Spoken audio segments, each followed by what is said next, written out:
சொல்லுங்க ப்ரோ, என்ன டேட்டோ பண்ண போறீங்க? என் ஆள் பேர் ப்ரோ. ஓகே ப்ரோ, பண்ணிடலாம். அவங்க கிட்ட ஒரு வார்த்தை ஃபோன் பண்ணி கேட்டுக்கிறேன் ப்ரோ. கேட்டுக்கோங்க. செல்லம், உன் பேரை டேட்டோ போட வந்திருக்கேன்.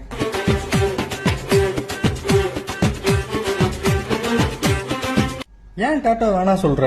அப்புறம் எப்படிதான் என் லவ் நான் உனக்கு காட்டுறது?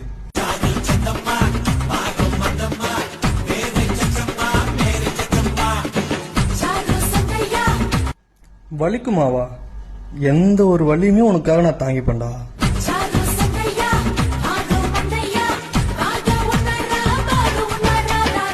கண்டிப்பா நான் உன் பேரை டேட்டோ போட தான் போறேன். டிசைன் உனக்கு எப்படி பிடிக்கும் ஆர்டிஸ்ட் கிட்ட சொல்லி அவர்கிட்ட நான் கொடுக்குறேன். இந்தாங்க ப்ரோ, பேசுங்க. ஹலோ, சொல்லுங்க சிஸ்டர். ஹாய் ப்ரோ, என் பேர் சந்தோஷ்.